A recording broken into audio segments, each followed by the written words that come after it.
probinsya ng Mindoro ay meron isang isla na kung tawagin ay lulubog lilitaw na nasa gitna ng karagatan. Lulubog lilitaw dahil kung umaga ay nakalubog at nakalitaw naman ito kung gabi. Kaya ngayon, kakayanin kaya namin ng mga kaibigan ko na magstay doon overnight. Grabe, umuulan na pre. 4 PM when we decided to break the limits. At kahit hindi maganda yung panahon, ay tinuloy pa rin yung vlog. Guys, so ngayon, ayan, mapunta na kami. Nanggaling kami sa Maynila and spent thousands of pesos kaya hindi namin hinayaang hindi matuloy. Umalis na kami kaagad bago pa dumilim. Sabi rin naman sa radyo kanina, wala na daw bagyo kaya akala namin safe na. Guys, ngayon medyo malapit na tayo.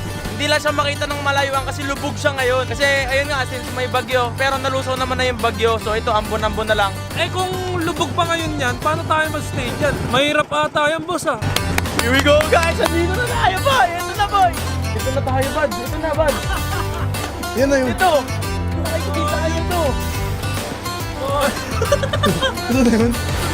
Ito na yung...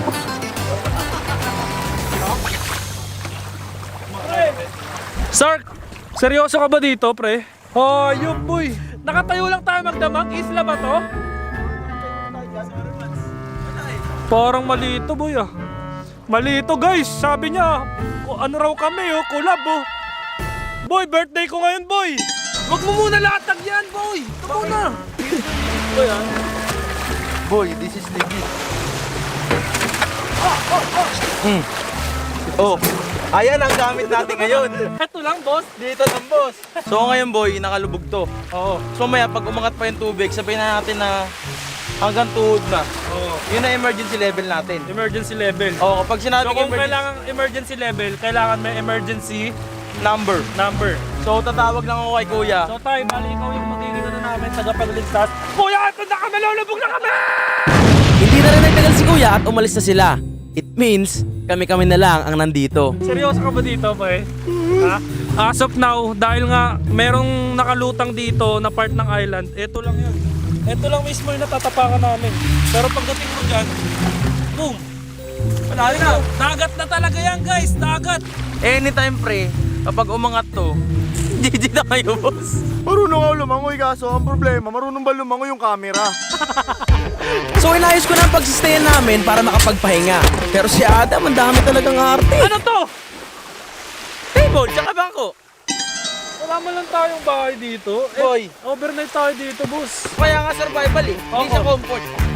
Kailangan yung lakas mo, Yan, yung box mo, yung box. nasa labas ka dapat ng box. Outside of your comfort zone, says. It's 5:24 PM and the overnight challenge begins now.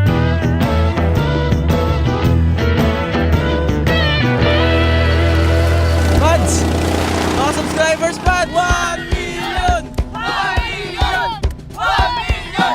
Nakakatuwa dahil kahit nasa gitna kami ng kawalan, may dumadalaw pa ring mga subscribers. Meet and greet na Bots, sa sobrang lakas nila, pinuntahan pa tayo.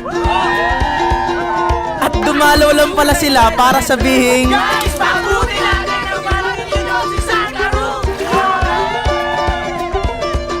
1 million! 1 million! Pre, mag-1 million ka na yan. Uy, mga susunod na ako sa yapak mo, boy! Ako, di ba? Ako nanonood. Dahil napaalala sa akin na si Sarkaru kailangan mag-1 million, ipindutin ko na yon. Ayan. Susunod na yan! Bibilis! Bibilis! Dali, boss, salamat. Tulad na nakita nyo kayo sa drone shot, ngayon, mukhang masaya. Kasi maaga pa eh, pero hindi natin alam kapag dumilim. Yun yung medyo nakakatakot. Ang kinakatakot naming pagdilim ay nalalapit na. Kasi hindi namin alam kung hanggang saan ba ang itataas ng tubig. Time check tayo, it's 6:25 PM and ito na yung kinakatakot ko. Kinakatakutan siguro ng lahat ang pagdilim. Kasi syempre hindi naman natin alam kung anong creatures ba meron sa mga yan. Tingnan mo boy. Lalo pagdating mo banda dyan, banda doon, malalim na.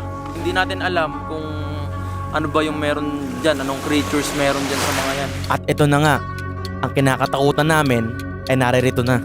Boss, yung mga gantong senaryo, kailangan dyan, anticipation is the key. Oh, syempre. May mga darating na problema, pero kailangan uunahan mo yun. Para pagdating ng problema, nasolusyonan mo na.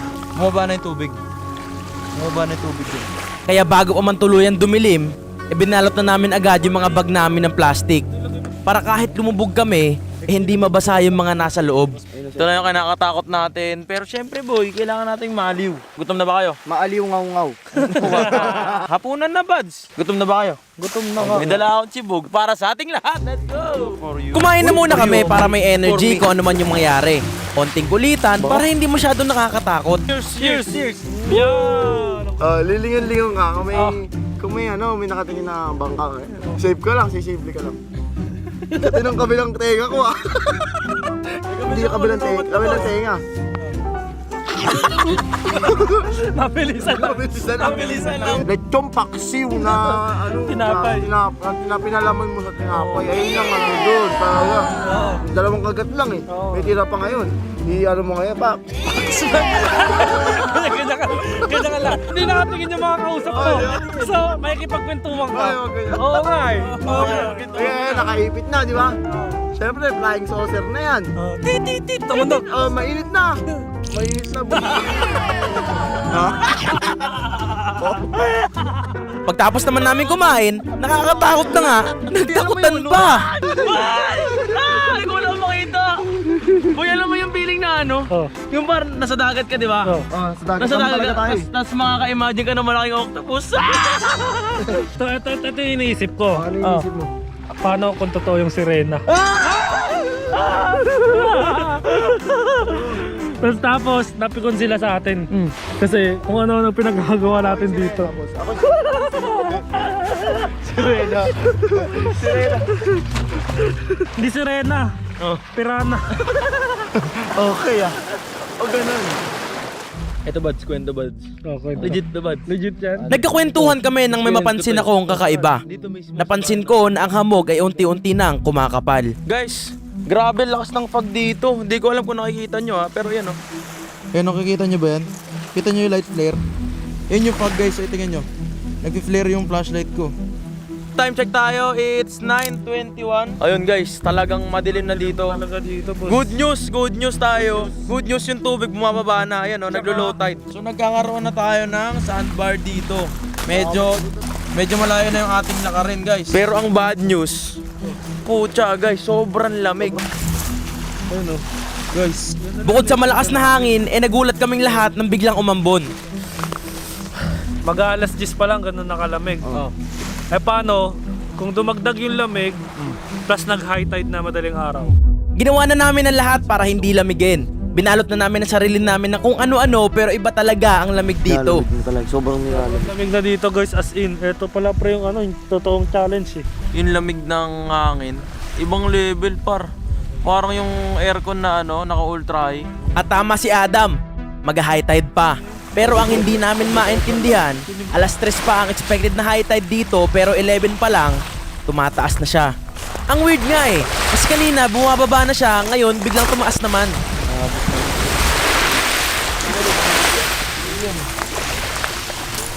Medyo nakakakaba. Kasi lumiliit na naman yung isla. Kanina guys, abot pa hanggang dun sa dulo. Ngayon lumiliit na naman yung mundo namin. Dahil maaga pa lang, unti-unti nang kinakain ng dagat ang aming kinakatayuan, kinabahan kami.